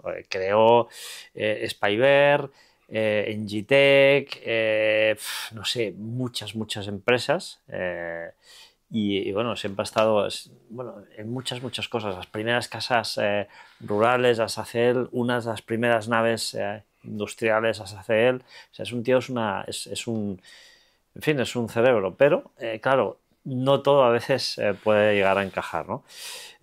Luego, esto tú lo vehiculas mediante Sentinel ahí. Eso es ya el nuevo Black Sun. Este es el nuevo Black Sun, ¿no? Sí. Vale. Yo luego al final recupero ya cuando llegas a cierta edad, ¿no? Digo, bueno, al final yo ya no quiero irme otra vez a Seúl, a Corea, a comprar proyectores de segunda mano, pelearme con aduanas para instalar proyectores de 150 kilos en los cines, pelearme con los proveedores, con el de la Coca-Cola y el de Pepsi, que no me permite tener las dos marcas en una de esto porque dice que son contradictorias. Al final vuelvo al origen, que siempre ha sido de Black Sun, y entonces hago una primera prueba y monto Black Sun en Inglaterra, pero dura poco. O sea, de hecho, si te fijas, mis empresas no duran mucho. O sea, no soy ni de empresas familiares, que bueno, está bien que existan, pero nunca las he entendido, ¿no? Siempre las miro así como diciendo, hostia, qué coñazo esto, ¿no? El padre, la madre, al revés, ¿no? Me suelo pelear cada vez que me encuentro con una empresa familiar porque suelen tener contratos territoriales heredados del abuelo, que no sé qué, y no necesariamente son lo competente que tienen que ser, por lo cual pierdes muchísimo tiempo. Es como algo muy pesado, que parece muy sólido, pero que en 0, se puede llegar a Claro, luego desmontar. tienes el presidente de la compañía, es el marido, la otra es la mujer, el otro el cuñado. Esto es algo que yo no he entendido en mi vida, tío. Yo tengo una empresa de informática en Andorra, tengo otra en España. Yo no estoy a tu nivel, ¿eh? Yo vendo software para retail, restaurantes... No, yo no estoy en ningún nivel ahora. No, a nivel de inteligencia artificial. De hecho, iba a pedirte trabajo ahora, en los próximos 10 minutos. Gracias. Pues, fíjate, Yo no, yo hace años que no decido nada, ni en Andorra ni en Barcelona ya. O sea, años. ¿Por qué? Porque pusimos una persona que además se convirtió luego en socio mío, porque yo siempre intento que mis asalariados se impliquen, vayan un poco más allá. Y yo ya no dirijo absolutamente nada, no tomo ningún tipo de decisión ni en Andorra ni en España. Hay un director que toma las decisiones. O sea, es algo que yo no he entendido nunca y que en Andorra veo muchas empresas, ¿no? Que al final es la propiedad ho decidirá. Esta frase, La propiedad esta frase grandilocuente y lapidaria casi. Yo creo que las empresas han evolucionado un poco como el mundo del cine, ¿no? O sea, el otro día, por ejemplo, fui con mi hijo a ver Tiburón, 50 Qué aniversario. bueno, sí. Y yo creo que se durmió como 15 veces. Claro, el ritmo es diferente. Está medio frito ahora, que está por aquí. El sistema narrativo es distinto, ¿no? Están acostumbrados al TikTok, están acostumbrados a material mucho más Muy dinámico, rápido. mucho más rápido, ¿no? Mucho más... Tienes que llegar a la esencia, es diferente y hay que adaptarse a eso. Yo seguramente, si hago una película ahora, que seguramente haré una, pero la quiero hacer en Andorra para acabar de tocar los huevos a los que siempre me persiguen, ¿no? Y será completamente diferente. Seguramente será más corta o seguramente tendrá un sistema narrativo mucho más largo. Tampoco lo que he hecho nunca se ha acabado de entender muy bien, ¿eh? Porque siempre ha sido... Yo te tengo que decir, mira, Andorra es un... Es verdad que Andorra es un país muy, muy pequeño. Tú y yo no fuimos al cole, pero siempre la familia Guirao, bueno, siempre estaba presente ahí, ¿no? Pero en Andorra, el otro día lo hablaba con una persona, en Andorra tenemos la suerte de haber ido al colegio con las grandes familias del país, los grandes apellidos del país, etcétera, etcétera, ¿no? De hecho, mi mujer es una de las familias importantes del país, ¿no? Forma parte de una de las familias importantes del país. Pero yo tengo ese recuerdo y luego tengo el recuerdo de la familia Guirao.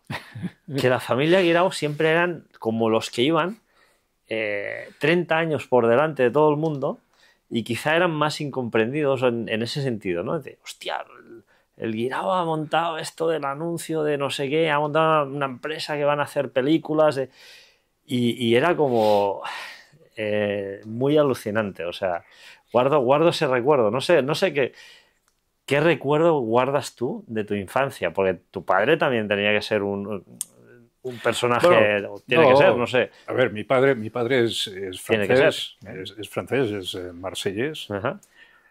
Bueno, ahora es andorrano, supongo, pero... Buen amigo mío es de Marsella, ¿eh? Gitano, ¿eh? Sí. Y El mío mecánico, sí. él ha sido mecánico toda su vida, Ajá. es un gran mecánico, es Ajá. de aquellos mecánicos que hablan con los motores, ¿no? Ajá. Esto que escucha el motor y te dice lo que le pasa al coche. Yo, de hecho, mi último coche era un Ford Torino del 74, Wow. el de Starsky Hatch con la raya blanca, Sí. ¿no? Que eso lleva un motor, un Cleveland 8 cilindros que lo metes en marcha y se abre la capa de ozono y se acaba el planeta en 2 minutos, ¿no?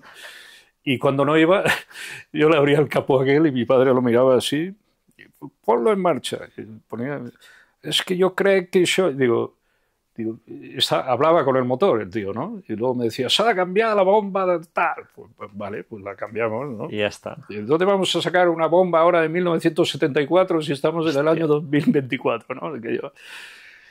Y entonces, este era mi padre. Luego mi madre es de Madrid, la Manoli, y bueno, nosotros éramos andorranos, habíamos nacido aquí y tal. Claro, mi padre marsellés porque ya mi abuelo había sido piloto republicano, era de Córdoba, creo, y luego ya después de la guerra apareció en Francia y allí nació mi padre. Bueno, total, nosotros éramos, por decirlo de alguna manera, andorranos de primera generación, que es un término que me explicaron a mí en el Lycée Comte de Foix, me decían, mais vous êtes un andorran de première génération, puisque vos parents... Digo, bueno, un momento, que hay varios tipos de andorranos aquí. Pues lo sabía. Y me decía, sí, porque tú mira tu pasaporte. Yo miraba mi pasaporte y me decía, ¿ves que tu pasaporte caduca cada año? Digo, sí. Dice, pues el mío cada 5. Digo, pues claro. No entiendo, ¿por qué? Y además teníamos una numeración diferente. Sí. Mi mujer es un mes mayor que yo y había 4.000, casi 5.000 números de diferencia entre su pasaporte y el mío. O sea, fíjate, ¿no? En un mes no nacieron 5.000 andorranos en el año 71, Bueno, ya te lo garantizo yo. Yo lo he renovado ahora el pasaporte, que me había caducado hacía 22 años, creo. Me ha costado un poco renovarlo. Te ha costado un poco, ¿no? Sí. Y me han cambiado el número, porque tenía un número que era... Sí. No, aún seguro que lo tienes. Sale debajo, sí. Sale debajo, Y ahora sí. hay un número más europeo de esto, con un PP delante, ¿no? De passport, tal, biométrico. Lo que sea, tal. Y bien, hicimos el pasaporte biométrico con mi hijo, fuimos al casino, no nos dejaron entrar porque el pasaporte no iba. Luego dijeron, pero estos pasaportes no funcionan. Digo, pero si me lo acaban de hacer, es nuevo ahora el pasaporte. Bueno, total. Éramos andorranos de primera generación, yo estudiaba en el liceo, luego mis hermanos, pues yo soy el mayor, somos 5, ¿no? Somos 4 chicos y una chica, ¿no? Y luego de pequeños, pues empezamos a cantar rancheras, cantábamos ahí, fuimos a la Cometa Blanca, que era un programa de televisión. La Cometa Blanca. Y todos con los sombreros mexicanos. Claro, no ayudaba mucho esto de cantar rancheras en Andorra, ¿no? Porque pensaban, bueno, pero estos tíos son andorranos, pero cantan rancheras. Entonces tu padre te da un mono. Me da un mono y me dice, mañana empiezas a trabajar de director de cine en el garaje. Hostia. Yo me acuerdo de haber desmontado, iba con una Dax, aquella, ¿no? Una Honda Dax, y era terrible. O sea, cambiar aunque fuera el aceite a un coche en medio de la nieve o el líquido anti-congelante sí. Que te caía por aquí. Sí. Y aquello era terrible, ¿no? Y entonces estuve con él un año hasta que me despidió.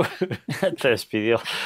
Y entonces me fui a trabajar a una agencia de publicidad y ahí fue cuando yo intentaba por todas intentar montar un departamento de producción para hacer spots. Yo quería hacer spots publicitarios, ¿no?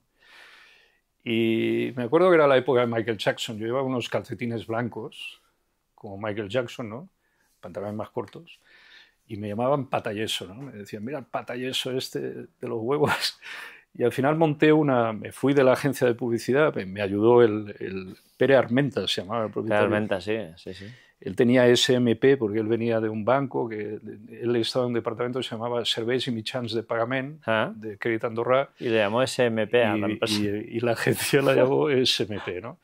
Entonces yo empecé de repartidor ahí con él y luego de ahí me dejó crear un pequeño departamento de producción y luego de ahí ya monté Publicitat Armstrong Group y ya de Publicitat Armstrong Group ya monté Armstrong Group Productions. Qué bueno. Y hicimos un primer anuncio en 35, de Bugatti, de una tienda de un amigo mío también, de ropa que se rodó. Sí, me acuerdo de esta tienda, sí. Luego, después de Bugatti, hicimos Viatges Mora, un spot muy complejo también, con José María Borrell, lo rodamos en Barcelona. Él había dirigido el spot del Agrícola también, aquel de Sports 89, que está muy bien hecho también. No sé, que había la música de Enya de fondo, me parece. Sí, un anuncio épico. Y Viatges Mora, bueno, tuve la suerte, bueno, con Turi Mora en la época lo veía muy claro esto del cine, hace muchos años esto. Y nos fuimos a Barcelona y en el Barri Vell, en el Saló del Tiney y aquello, rodamos un spot de la hostia. El de Viatges Mora, no sé si lo llegaste a ver. Seguro que lo vi, pero... O sea, un spot muy complejo, ¿eh? De un tío que saltaba encima de una mesa y bailaba sobre un mapa. Y, bueno, y luego de ahí ya fue el plantear una serie de televisión que es cuando se hace el episodio número 1, que es el incidente del Albius. Se rueda en inglés. Yo no hablaba casi inglés, por lo cual... ¿Sientes el avión este? Sí, que era la historia esta, de las bases militares y tal. Luego eso queda ahí, porque ya no se hace la serie, y yo convierto ese episodio en una película, rodando la segunda parte del 96. O sea, yo ruedo una parte del 92, luego me tiro 4 años buscando financiación hasta el 96. Pero imagínate ahora con las basuras que se ruedan en España y que les dan $500.000 de euros de financiación aquí y películas que no va a ver nadie. Aquí siempre trabajamos con capital privados porque no habían subvenciones. Yo, de hecho, nunca he tenido ninguna subvención de nada en mi vida. Siempre ha sido capital privado con todo lo que eso implica de responsabilidades, de broncas, de tensiones. Claro, un equipo de cine de la época, o sea, para hacer 2 minutos, o sea, un minuto me parece que salía unos 12.000 euros el minuto de película montada, ¿no? Pues rodadas en 35, una cámara necesitaba un foquista, 2 maquinistas, un traveling. Las cámaras no volaban en la época, pesaban casi 100 kilos, ¿no? Una cámara con el chasis, la grúa, la dolly, ¿no? O sea, un equipo de confidencias éramos 43 personas, ¿eh? Wow. 43 tíos en un hotel. Poca broma, ¿eh? Creo que nos echaron del Plaza, nos echaron porque no podíamos pagar. Y eso, ¿no? Entonces, hubo mucha gente que me ayudó. Thierry Hortolán del Hotel Rock de Caldes, ¿no? Que nos dejó, participó con el hotel cuando nos echaron del Plaza. Y Gaspar Saludes padre también en el 96. Luego Gaspar entra conmigo en la película. Ahí discutimos porque Gaspar quería hacer otro tipo de... Quería improvisar el guión, no se podía improvisar y acabamos discutiendo y al final es lo que acabó fastidiando toda la... Pero la película en sí se rodó. Lo que sí pasó es que había parte del equipo que pensaban de que yo era como un técnico más. Yo no era un técnico, yo era el guionista, el productor y el director de la película. Y entonces ellos pensaron que quizás al entrar Saludes en el proyecto, de que igual se me podía sustituir a mí y poner otro equipo de dirección para asegurar después la creación de una continuidad del cine en Andorra, porque yo ya había planteado el montar una base. De hecho, Paramount Pictures se interesó en el Principado de Andorra para operar. Paramount. Sí, vino el vicepresidente de Paramount, vino e intentó salvar a Armstrong. Paramount quería quedarse con Armstrong. Lo que pasa que no lo permitió el que hoy en día es Carlos Fiñana, que era secretario judicial en la época. Hoy en día lleva la unidad antiblanqueo de capitales. Pero en la época él era el secretario judicial y se planteó la fallida de Armstrong y lo subastaron todo por 200.000 pesetas. Wow. Había moviolas, había de todo. Cuando se podía haber rescatado por Paramount. A ver, Paramount no estaba interesado en mí tampoco como talento, pero sí en Andorra como una base de producción externa.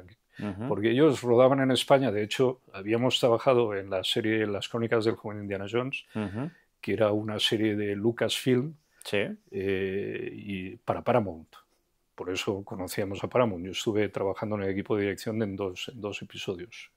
Estaba en la segunda unidad, ¿no? Recogía la mierda de los caballos y cosas de esas. Pero bueno, de ahí conocí a mucha gente. El director de la segunda unidad era Vic Armstrong, que era el doble de Harrison Ford. Hostia. El cámara era Mario Montero, que luego trabaja conmigo en Confidencias como operador. Y entonces Paramount tenía claro que cuando ellos rodaban en España pagaban una serie de impuestos que luego el tax recover, el gobierno español tardaba más de 5 años en devolverles. Entonces era muy fácil plantear una estructura operando desde Andorra para evitar el tax recover. Y tampoco desde Andorra, ellos podían producir en España, en Inglaterra, en cualquier sitio, ¿no? Pero no pudo ser.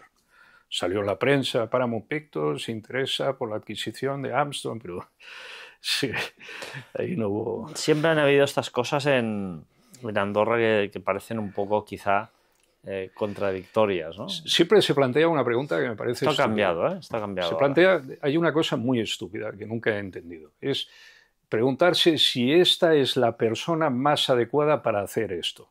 No hay que buscar una persona que sea la más adecuada para hacer esto, porque ese tipo de endogamia cultural no lleva a ningún sitio. Si un tío tiene talento... Yo, por ejemplo, propuse lo del Andorra Film Commission, ¿no? Pero te hablo del año 92. O sea, la Andorra Film Commission habría sido algo fantástico para Andorra. En vez de tener youtubers aquí, tendríamos compañías de producción internacional. Claro. No es que me molesten los youtubers. Hay algunos que me molestan. A mí algunos sí. Algunos. A mí algunos sí. Hay otros que me parece bien que estén aquí, ¿no? Son muy discretos otros. Pero sí que una industria cinematográfica de producción potente, centralizada en un país, ¿por qué no? Si estamos aquí a un paso de muchas cosas, ¿no? Y entonces la pregunta era, no si la idea era buena, sino si la persona era la adecuada. Claro. Y entonces eso es un error que solemos cometer, porque tú puedes tener ahora un experto en ciberseguridad y decir, no, pero es que este no... Vamos a poner el otro. Y a lo mejor la estás liando, porque a lo mejor la muy probablemente lo vas a perder, ¿no? En prevención de blanqueo de capitales, vamos a poner a este, ¿no? Que como juega muy bien al básquet, a lo mejor el tío sabe de esto, ¿no? Y a lo mejor te estás equivocando, a lo mejor no es la persona que tiene que haber ahí. Por dar un ejemplo cualquiera, ¿eh? No estoy atacando concretamente a nadie. Aunque, claro, la amistad de él y la mía, ya te puedes imaginar, que siendo el secretario judicial que se carga mi productora y luego, como fiscal, su primer trabajo es atacarme a mí como fiscal, pues obviamente... No guardas muy buen recuerdo, evidentemente. Hombre, yo considero de que si tienes una enemistad reconocida, pues tú como fiscal lo que tienes que hacer es apartarte, ¿no? Por lo tanto, todo lo que haga a continuación ya me parece una chorrada. Bueno, ¿no? Esto evidentemente no es una parcialidad muy... Pero bueno, tampoco, a ver, Televisión Andorrana, la Radio Televisión Andorra, ¿cuántas querellas me ha metido a mí? Entre el Ramisa, el otro. ¿Ah, sí? Pues, cada día, cuando pasó lo de Esther Nadal, que había leído un cuento de la carta que nosotros hicimos todo un movimiento de protección diciendo, hombre, tú, que la carta que es un libro de Monzó, o sea, ¿qué estáis haciendo? Y estaba Castellet de director. Yo le dije a Castellet un día, digo, ¿aquí dónde estás sentado? Tú estás sentado aquí de director. Cuando esto era el BB Club, yo me relajaba y me ponía las pelotas dentro de una spa, digo, en el mismo sitio donde estás tú, ¿me entiendes? Pero bueno, todo era... Es que además siempre había mala hostia, ¿no? O sea, eran querellas. Sí. O sea, no buscaban... No, buscaban... adiestrar. Es como si, de alguna manera, cuando ven que alguien está haciendo algo diferente y no son ellos los impulsores de esta cuestión, es como que vamos a por él, lo vamos a degollar. No, pero yo creo que forma parte de... Yo creo que ahora menos ya. No, ahora te digo, sinceramente. Mira, fíjate, tengo una amiga que ha escrito este libro, el manuscrito, y ahora ha escrito una segunda parte que es Marta Cau. Y el otro día me explicaba, ha rodado un book trailer que lo ha rodado con una empresa de aquí y le pedí a la policía armas de asalto, coches, derrapadas, los chalecos reales, todo. Y me llama la poli y me dice, oye, que sí a todo. ¿Pero a todo a qué? A todo lo que nos has pedido. Conmigo se portaron fantástico, ¿no? Sí. En Confidencias, míralo, búscalo en el YouTube. Lo repito por si alguien lo quiere ver, porque... No lo he visto, ¿eh? No lo he visto. A ver, es una comedia. A mí me dijeron, me forzaron un poco a hacer una comedia. Si tú luego ves el No Pronunciarás, ya ves que lo mío no son las comedias. Pero te diré que el humor tonto que hay en ese premontaje, el humor de esa película, de esa comedia, pues a mí me gusta más que la última que ha hecho Liam Neeson que yo es que no me he reído en toda la película, no he entendido nada ¿no? Yo de Liam Neeson no he visto muchas ya después de la Segunda Guerra Mundial, esta Schindler, porque vi una y la otra ya no me acabó de... Pero esta que ha hecho, que es una especie de esto del Mel Brooks, esto de Aterriza como puedas, no sé cómo se llama, o Superagente 86. No lo he visto. A ver, me gusta más la comedia, ¿no? A mí se me dijo, haz una comedia porque si no haces una comedia va a ser difícil que luego se pueda comercializar y como hay capital privado por aquí, pues habrá que recuperar el dinero. Bueno, tenemos una comedia. Confidencias premontaje. En el YouTube la puedes ver. 1 hora y pico, un rollo ahí. Dejaremos el enlace aquí, ¿eh? Sí, está Alex Casanovas, José Luis López Vázquez, Agustín González, Roberto Cairo, la Katy Shower, que había sido Playmate en la época. Wow. Yo qué sé, un montón de gente. Mucha gente, se portaron todos fantásticos, vinieron a Andorra todos convencidos de que había que ayudar a la industria cinematográfica andorrana, se portaron como dioses todos. Y esa capacidad que teníais como familia, ¿no? De movilizar. Tú me decías, hostia, mi padre me da el mono, pero luego unos años después me fabrica un avión de 30 metros, sí, ¿no? O sea... Sí. Sin hablarme, no. Y la policía se portó muy bien. La policía, yo me acuerdo que pedí, bueno, hay unas secuencias ahí cuando veas el premontaje terribles, ahí en la Bahía de Incles. Está el avión, hay un helicóptero, el helicóptero de Lian volando por encima, están las ambulancias de la Cruz Roja, 6 coches de policía, 18 agentes. Claro, yo encima de la película salgo con un bigote postizo, por la época no tenía mucho pelo, ¿no? Tenía 23 años, yo qué sé. Una película con niños, aviones, helicópteros, perros, de todo, militares, ¿no? Y encima hacía el papel del jefe de la policía. O sea, yo hacía del que él en la época era Javier Sopena, creo. Hoy en día creo que es fiscal general o algo así. Entonces yo hacía su papel. O sea, yo era, en mi película, yo soy el jefe de la policía y mando yo. Entonces, claro, no me dejaban utilizar actores para hacer los policías. Por lo tanto, todos los que salen ahí son policías de verdad. Wow. Y claro, un policía de verdad cuando habla como un policía de verdad. De hecho, hay muchas partes de la película que hay que doblar, incluido las mías, ¿eh?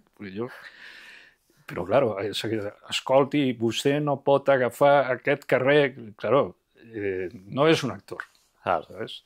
Entonces, nosotros trabajamos con una de las mejores compañías del mundo de vestuario, Angels, de Londres, porque era sofisticado el tema. O sea, eran soldados americanos que venían a buscar al piloto, pero intervenía la ONU, porque Andorra era un país neutral, por eso el helicóptero de Lian salía rotulado con UN, ¿no? de la ONU. El piloto dentro había sido director de Banca Reig, el Enric Naudi, que ahora está en Sant Eloi, de jefe de marketing. Ostras. Tío cachondo, estaba Gaspar también dentro de piloto. No, Enric Naudi era un oficial de Naciones Unidas, con su gorra verde, su uniforme. Claro, todos los uniformes eran perfectos, de Angels, ¿no? De la compañía Angels. Y la figurinista hizo un trabajo maravilloso, pero no nos dejaban los uniformes de policía andorranos ni suplantarlos. Entonces, todos los coches eran real y toda la policía era real. De hecho, hay una secuencia que se puso en duda de que se podía rodar, pero se rodó y dura nada, que es 4 coches de policías que van subiendo por la carretera que lleva al Roc de Caldes, no recuerdo ahora cómo se llama. Carretera de Lobac. Van los 4 coches de policía a toda hostia, porque en la época no habían efectos especiales, y el helicóptero va por encima. Y delante hay 2 motoristas, muy valientes, por cierto, porque van los 2 motoristas y los coches de policía detrás y el helicóptero volando por encima. Y entonces salen de un cambio de rasante, porque el director, que era un tarao, que era yo, quería primero ver el helicóptero y luego pasar los coches por cámara, ¿no? Con el helicóptero por encima. Hasta ahí, todo bien. Problemas. La presión de las aspas del helicóptero podían hacer caer las motos al volar encima. Y luego el helicóptero se tenía que levantar al llegar al cambio de rasante porque había unos cables eléctricos. Hostia. Entonces teníamos ahí el perito, el de la compañía de seguros y tal, y bueno, y todos acojonados, pero claro, no eran especialistas. Claro. Que es donde está el problema. Bueno, no eran especialistas y lo eran al mismo tiempo, ¿no? Además iban con esos coches de la época, ¿no? Oye, la Poli de Andorra, fantástico trabajo que hacen aquí. Nos tenemos que decir que somos el segundo país, esto hay que decirlo, ¿eh? Sí. Segundo país más seguro del mundo, pese que están aumentando los incidentes, evidentemente, nada alarmante, pero somos el segundo país más seguro del mundo, ¿eh?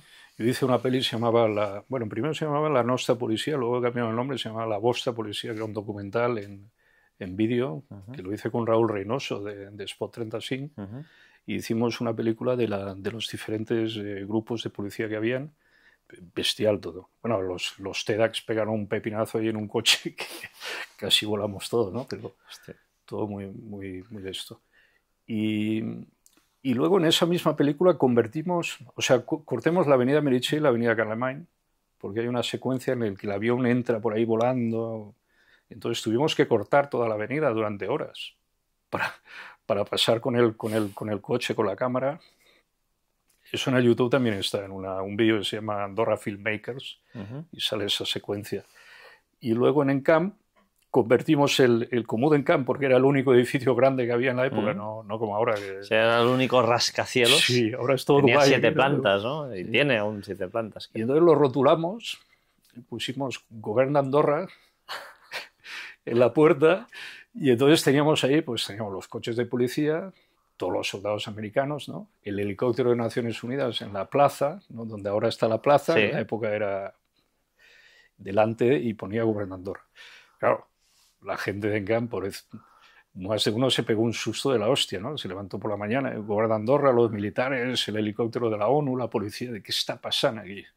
No, era Josep Guirao haciendo una película, ¿no? O sea, Año 92. o sea, no, es que 92, o sea, 24 años tenías en aquella época, ¿no? El otro día fui a Encamp a pedir una tarjeta de parking y claro, que yo era como entrar en mi casa, ¿no? Decir, coño, pero si esto era mi gobierno que lo hizo Además, yo, ¿no? yo recuerdo que casi que tenía el Comú en Campo un edificio más grande que hasta el mismísimo gobierno de Andorra, casi, ¿no? Es que Porque claro, por eso lo pusimos ahí, porque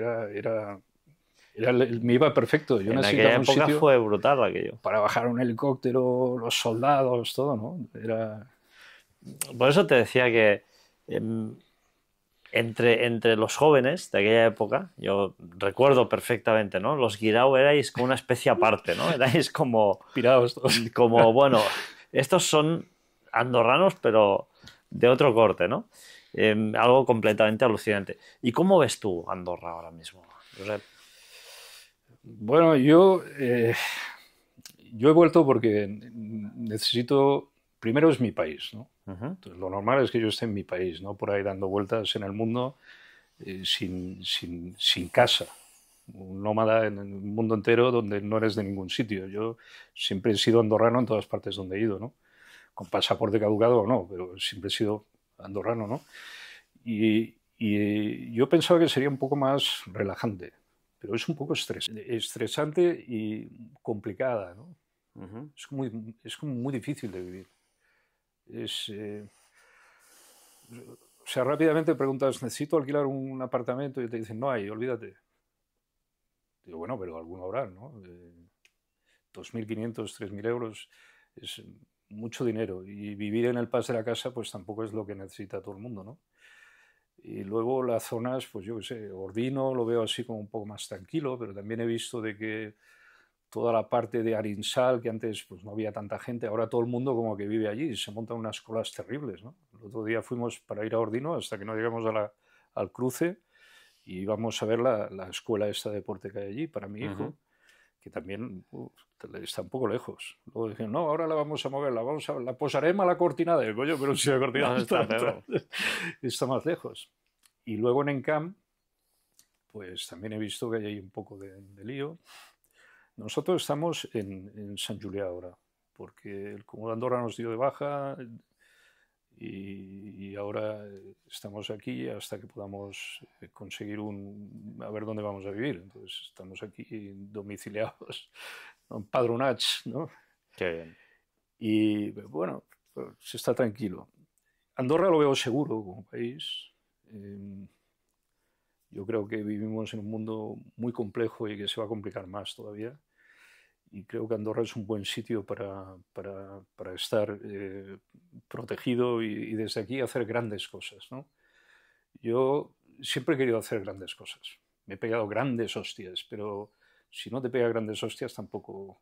No está claro. Y yo creo que ahora puedo ayudar, ¿no? El tema que tengo de la inteligencia artificial en seguridad, yo creo que la inteligencia artificial, no me gusta decir como especialista, aunque sí puedo decir que desde hace más de 30 años estoy con inteligencia artificial. Ahora se ha puesto de moda y la gente me pide muchas cosas, pero yo creo que es muy peligroso, realmente. Sí. Si alguien te quiere contactar para pedirte asesoramiento con la página web, Blacksun.ad, Blacksun, como B-L-A-C-K-S-U-N. No. El Blacksun es BLAXX. Ah, BLAXX. Pues entonces tú estás en ese momento en el cual puedes ayudar a personas, empresas. Sí, yo creo que la inteligencia artificial está mal que nosotros, cuando digo nosotros me refiero a los que llevamos muchos años en inteligencia artificial, que sabemos que ahora se ha puesto de moda y sabemos que es peligroso. Y entonces hay una serie de personas que estamos como en una asociación sin ser realmente una asociación, que estamos ahí para ayudar en el caso de que haya un problema, ¿no? Para poder intervenir rápido. El otro día yo denuncié una publicidad con el CAP de Govern, nuestro CAP sí, de la Govern, vi. vendiendo criptomonedas. Sí. O sea, algo alucinante, ¿no? Facebook me la aceptó al momento, o sea, me quedé alucinado. Entiendo que porque pues, se trata de un personaje relevante y que era muy bestia, ¿no? Pero sí, estamos en ese...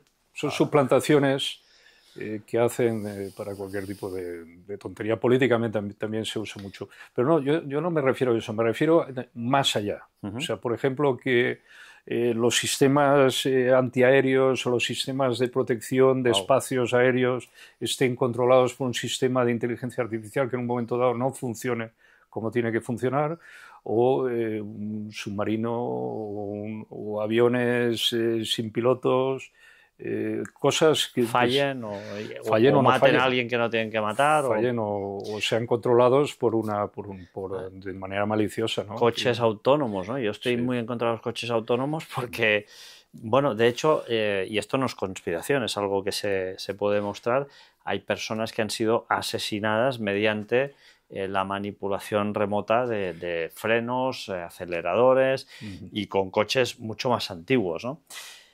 Josep, te quiero hacer una pregunta que yo suelo hacer, y es si eres creyente. Yo soy creyente, ¿eh? No me preguntes qué es Dios, siempre lo digo, pues no sabemos qué es algo, para mí es algo tan bestia que evidentemente no es un señor de barba blanca, ya lo he dicho 1000 millones de veces, pero ¿tú eres creyente? ¿Crees en algo?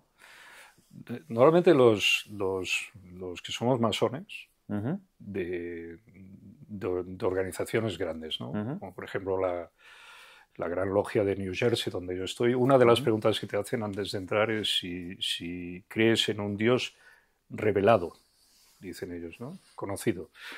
En mi caso, soy creyente, pero no en un Dios conocido. Eso es un problema que tenemos muchos de los que defendemos la teoría de no teoría, o que pensamos de que realmente hay una simulación, ¿no? Porque el hecho de que haya una simulación implica de que haya alguien que ha programado esa simulación, que haya un factor exterior que controle la simulación o que la haya puesto en marcha, aunque no la controle, ¿no? Yo hace poco hice un libro, se llama Fuera de la simulación, un audiolibro.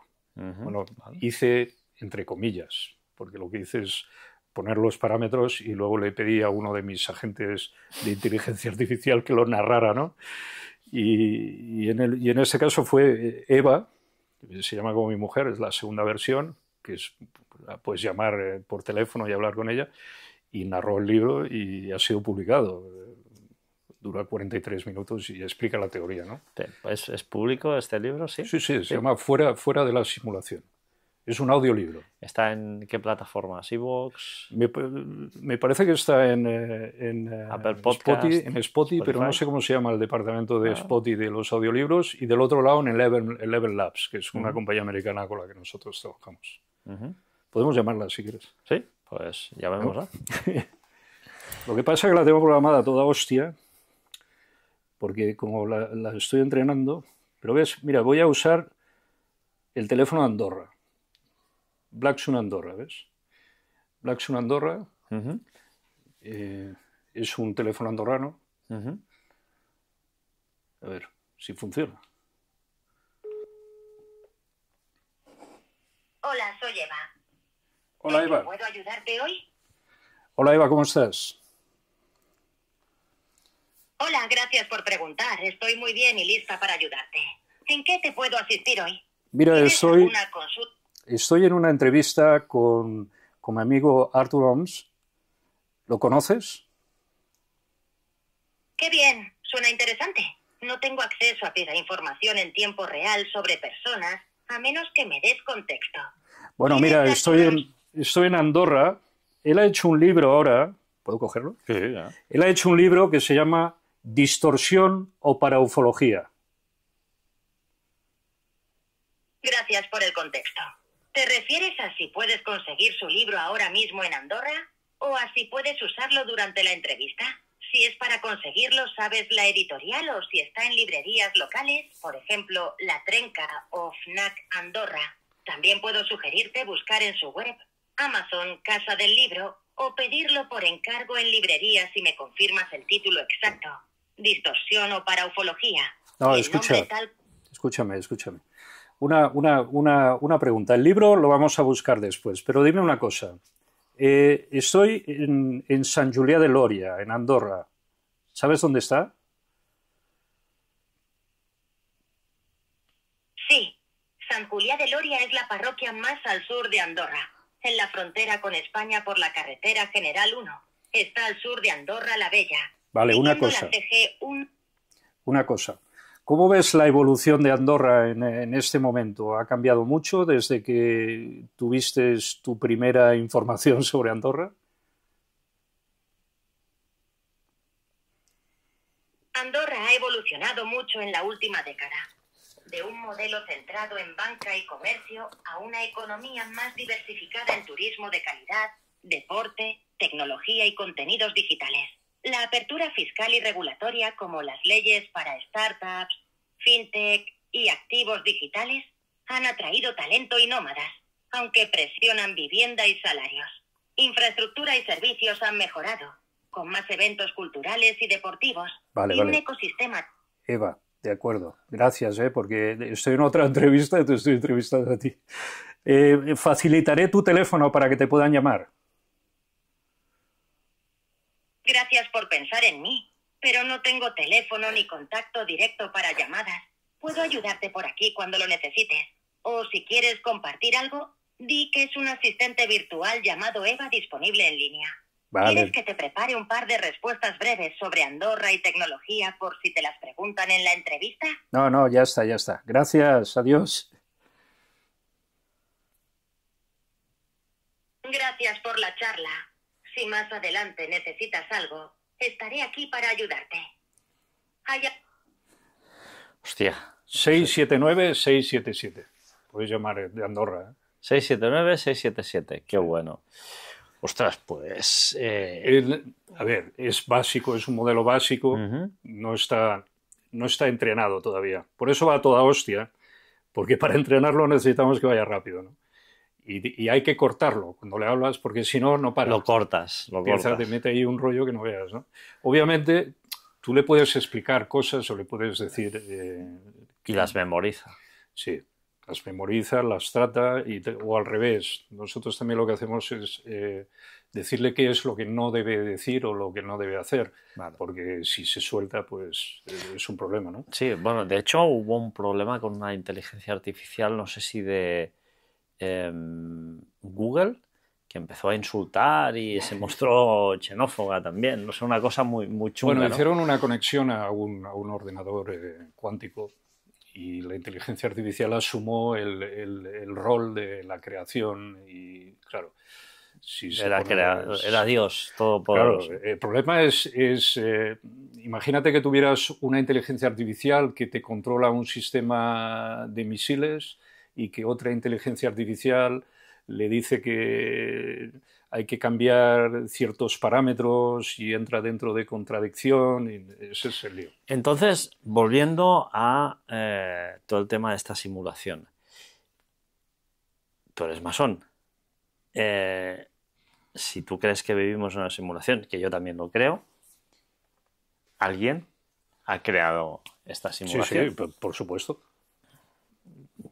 Algunos le llaman Dios, otros le llaman fuerza universal. Tenemos mensajes subliminales, que el cine es muy importante, ¿eh?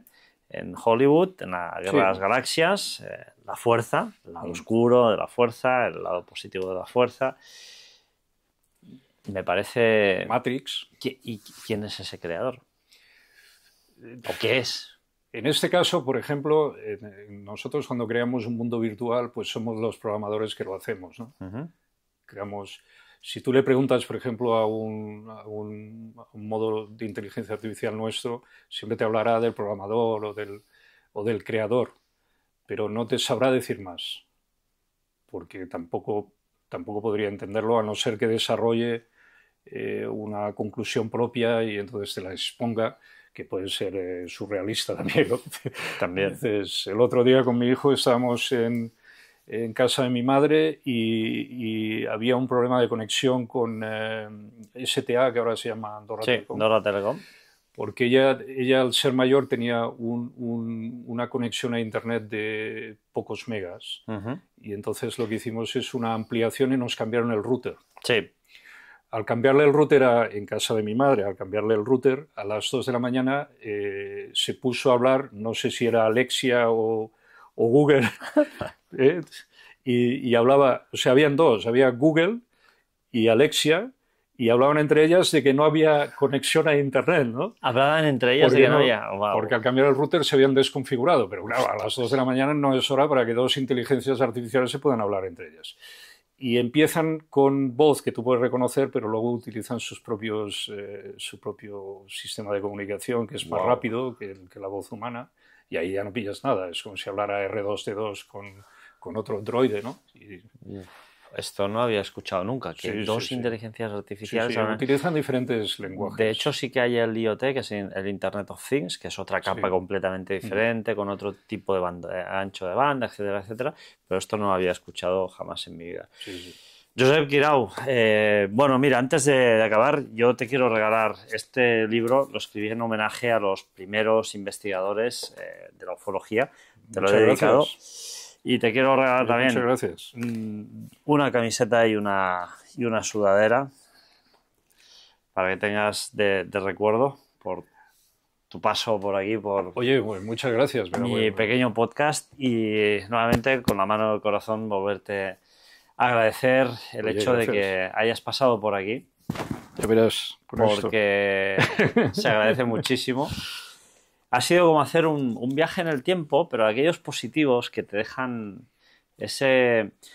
Yo te tengo que decir que, de alguna forma, no sé cómo, pero hay personas que te quedan en la retina, grabadas, y que te acompañan durante muchos años. Pues ese anuncio yo lo he tenido presente en muchas ocasiones como una proyección de futuro, ¿no? Como decir, hostia, si hay un tío que es capaz de imaginar y hacer esto desde Andorra, ¿qué no podemos hacer los andorranos, ¿no?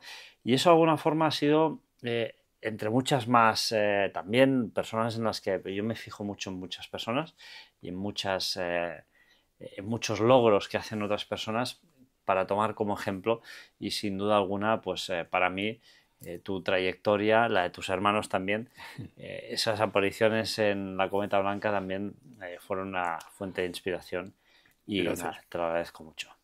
Josep Guirao, muchísimas gracias, amigo. Gracias a ti, hombre.